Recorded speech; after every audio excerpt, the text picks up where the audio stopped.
आज की इस वीडियो में जो हम लोग आइसोमेट्रिक प्रोजेक्शन के बारे में बात करने वाले हैं वह भी आपके सामने प्रदर्शित हो रहा है। यह वीडियो खास करके नए सत्र के नए प्रशिक्षणार्थियों के लिए बनाया जा रहा है। तो आइए हम लोग जान लेते हैं इस प्रकार के आइसोमेट्रिक प्रोजेक्शन से ऑर्थोग्राफिक प्रोजेक्शन बनाते समय हमें किन किन बातों की जानकारी का होना आवश्यक है। सर्वप्रथम तो हम लोग चर्चा करते हैं कि ये आइसोमेट्रिक प्रोजेक्शन क्या है। तो यहाँ आप देख रहे हैं कि एक तरफ से यहाँ पे 70 लिखा हुआ है इसकी दूरी, उसके अपोजिट साइड यहाँ पे 30 लिखा हुआ है और इसका टोटल हाइट यहाँ पे 30 लिखा हुआ है। तो थोड़ा सा मैं ब्रीफ कर दूं, आइसोमेट्रिक प्रोजेक्शन खास करके उस प्रकार के प्रोजेक्शन को हम लोग कहते हैं जिसमें 3 प्रकार के डिग्री, मतलब ये जो 30 जा रहा है यदि इसको हम लोग सेंटर मानते हैं तो ये 90 डिग्री और 90 डिग्री से इस तरफ 30 जा रहा है और दूरी इसका भी 30 है और डिग्री भी यह लाइन 30 डिग्री में गया हुआ है। इसके अपोजिट साइड की यदि बात करते हैं तो यह डिग्री आपका 150 डिग्री में गया हुआ है और जितना भी वर्टिकल लाइन्स हैं ये सारे लाइन हमारा 90 डिग्री में बने हुए हैं।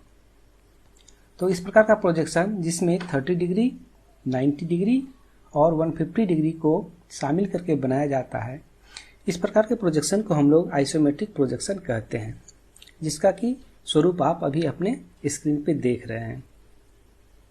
एग्जाम में आइसोमेट्रिक से ऑर्थोग्राफिक प्रोजेक्शन बनाना बहुत ज़रूरी होता है और अभी तक के जितने भी क्वेश्चंस हैं आप प्रीवियस क्वेश्चन में जाके देख सकते हैं।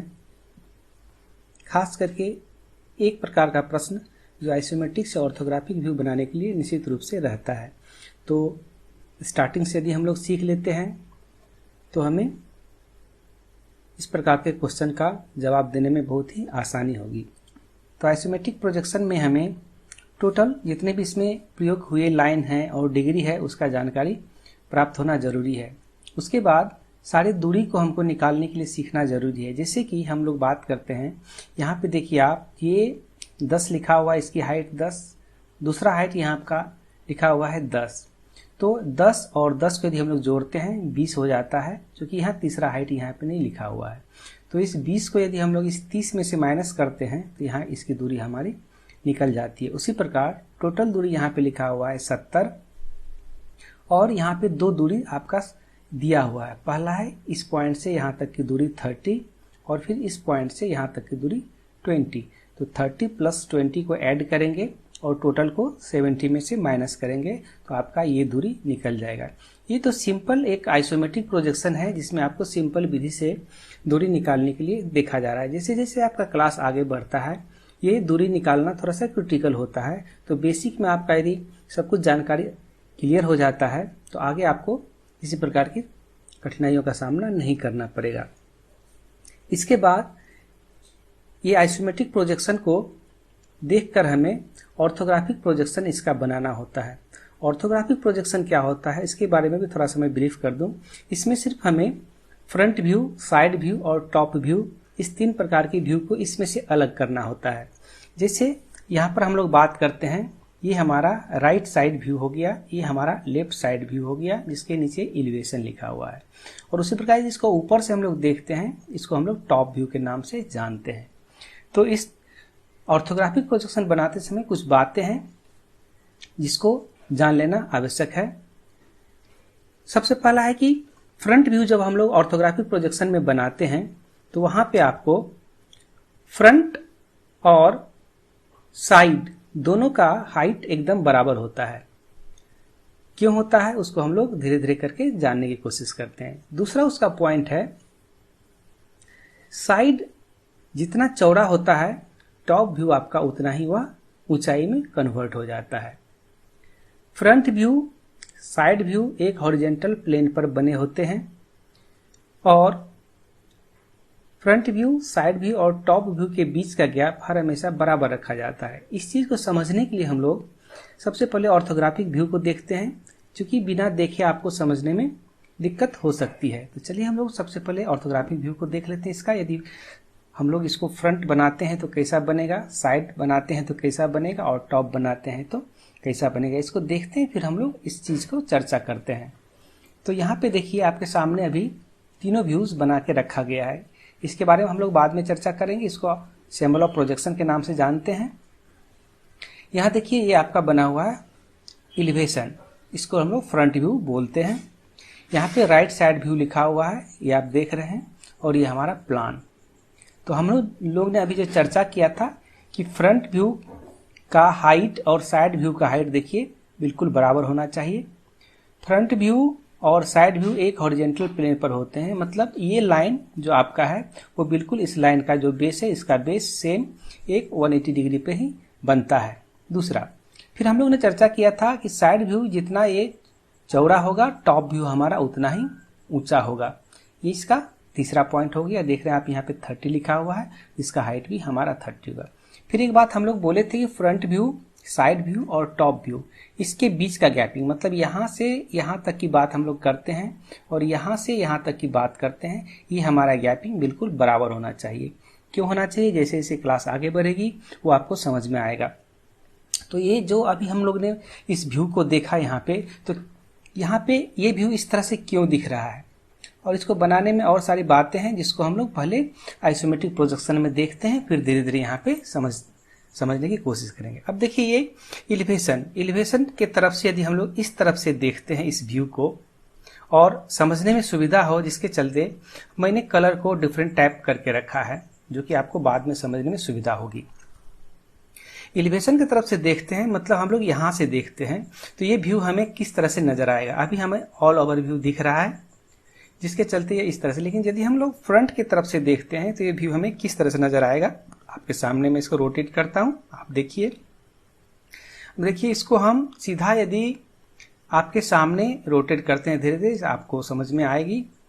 ये देखिए, इसको जब हम लोग सामने से देखते हैं तो यहाँ पे आपको ये व्यू कुछ इस तरह से दिखाई पड़ेगा।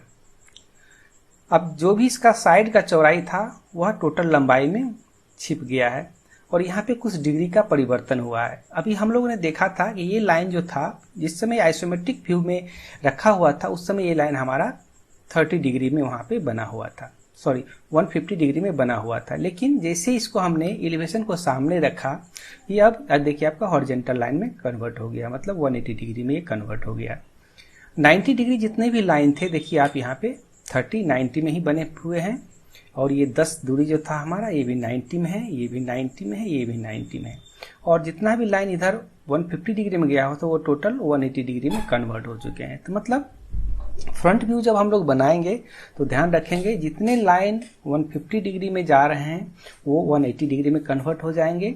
90 डिग्री इक्वल टू 90 डिग्री होगा, और दूरी हमारा उतना ही होगा जितना उसमें दिख रहा है। जैसे कि यहाँ से दिख रहा था हमारा दूरी ये 10, और यहाँ से ये दूरी दिख रहा था हमारा 30, और यहाँ से ये दूर दिख रहा था हमारा 20।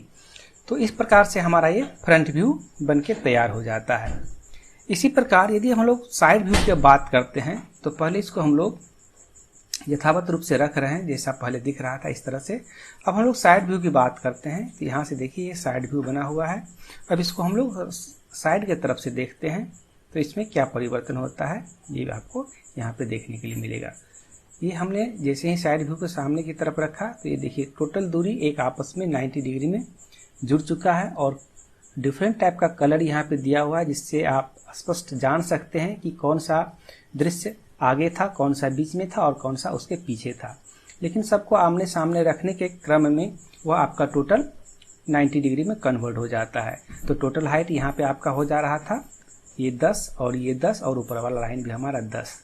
तो इसका हाइट भी 10 था और इसका चौड़ाई भी हमारा हाइट भी 30 था और इसका चौड़ाई भी हमारा यहाँ पे 30 हो चुका है। तो ये इसको और क्लियर करके देखने के लिए इसका देखिए आप इस तरह से देख सकते हैं, ये इसकी दूरी जो था 30 और यहाँ पे 20 था। तो ये हमारा हो गया साइड व्यू। अब हम लोग इसको यथावत रूप से फिर से रखते हैं आपको समझने के लिए, और यदि टॉप व्यू की बात करते हैं तो हमारा टॉप व्यू अब देखिए यहाँ पे ये 70 है, 70 को हमने यहाँ पे बेस माना है, तो जस्ट इसके ऊपर ही हमारा ये टॉप व्यू बनेगा। वह कैसे बनता है वो आप यहाँ पे इसको पहले देख सकते हैं इस तरह से। यदि हम लोग टॉप की तरफ से इसको देखते हैं तो ये देखिए आपके सामने मैं इसको रोटेट कर रहा हूँ, आप इसमें देख के समझ सकते हैं। ये हमारा टॉप व्यू का दृश्य है। जब हम लोग इसको ऊपर से देखते हैं तो ये 3 कलर आपको दिख रहे हैं। टोटल दूरी हमारा यहाँ पे 70 और साइड हमारा जितना यहाँ पे चौड़ा था, टॉप व्यू हमारा उतना ही ऊंचा हो चुका है। तो इस तरह से हम लोग इसको टॉप व्यू में कन्वर्ट करके देख चुके हैं। अब इसी का ये था हमारा 3D व्यू में। अब इसको हम लोग जब ऑर्थोग्राफिक व्यू में बनाते हैं तो यहाँ इस चीज को हम लोग देख रहे हैं विथ डायमेंशन के साथ, यहाँ पे आपका 2D में दिखाया गया है। इसको हम लोग यहाँ पे थोड़ा सा इसको जूम कर देते हैं जिससे देखने में सुविधा हो। ये देखिए, और डायमेंशंस इस तरह से आपको करने हैं। इस प्रकार के किए गए डायमेंशंस को हम लोग एलाइन डायमेंशन के नाम से जानते हैं। यदि आप इसके बारे में विशेष जानकारी चाहते हैं तो चैनल पे वीडियो बना के रखा हुआ है डायमेंशन एंड डायमेंशन टेक्निक का, वहाँ पे आप जाके इसको देख सकते हैं।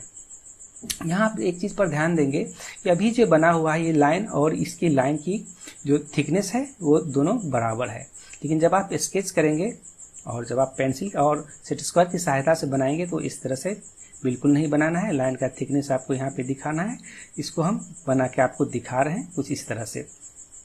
अब आपको देखने में यहाँ पे पता चल रहा होगा कि ये जो लाइन बने हुए हैं ये लाइन कुछ मोटा होना चाहिए। कितना मोटा? तो लगभग इस लाइन का 2 से 2.5 गुना मोटा होना चाहिए। इस लाइन से बने हुए जितने ये जो मोटा वाला लाइन आप देख रहे हैं इसको हम लोग आउटलाइन बोलते हैं। और यहाँ पे जो लाइन बने पड़े हैं ये जिसके दोनों एंड पे एरो बने हुए हैं इसको हम लोग डायमेंशन लाइन के नाम से जानते हैं। और ये लाइन जिसके परपेंडिकुलर यहाँ पे खड़े हैं इसको हम लोग एक्सटेंशन लाइन के नाम से जानते हैं। ध्यान देंगे एक चीज़ और, जब भी हम लोग फर्स्ट बार बनाते हैं ड्राइंग तो ये बहुत सारी गलतियाँ हो जाती है। जैसे कि ये आउटलाइन है और एक्सटेंशन लाइन के बीच में आप यहाँ पे कुछ गैपिंग देख रहे हैं।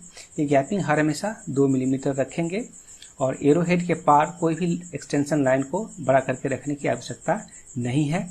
और जिस प्रकार से डायमेंशन यहाँ पे किया हुआ है आप देख रहे हैं, एक दूसरा डायमेंशन का एक्सटेंशन लाइन जो है आपस में कटनी नहीं चाहिए।